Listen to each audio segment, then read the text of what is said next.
டம்ளரில் ஒரு 4 கிளாஸ் எடுத்து நல்லா கழுவி ஊற வச்சுருக்கேன் நான். பால் நல்லா 2 தேங்காய் நல்லா எடுத்து நல்லா கெட்டியான பால் எடுத்து வச்சுருக்கேன். பட்டை, லவங்கம், சோம்பு, ஏலக்காய், பச்சை மிளகாய், பூண்டை நல்லா இதை மாதிரி நறுக்கி வச்சுக்கணும். அது இல்லாமல் தேவை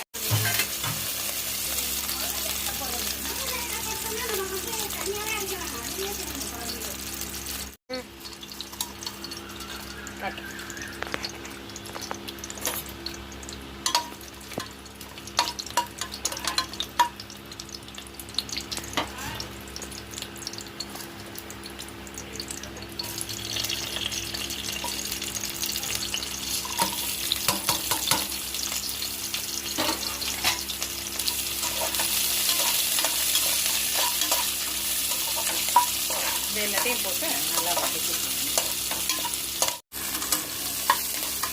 தேங்காய் பால் 4 கிளாஸ் இந்த கிளாஸில் அரிசி வச்சுருக்கேன் நான். இதுக்கு நான் 8 கிளாஸ் ஊற்றிக்கிறேன் நான். இப்போ எல்லா தேங்காய் பாலையும் ஊற்றிட்டு கொஞ்சம் உப்பு போட்டுட்டு லைட்டாக தான் கொதிக்கணும். ரொம்ப கொதிக்கக்கூடாது. தேங்காய் பால் லைட்டாக குடிக்கும்போது நம்ம அரிசி போடணும். லைட்டாக தேங்காய் பால் லைட்டாக நுர வரும்போது நம்ம அரிசியை சேர்த்துக்கணும். அதிகமாக கொதிக்க விடக்கூடாது.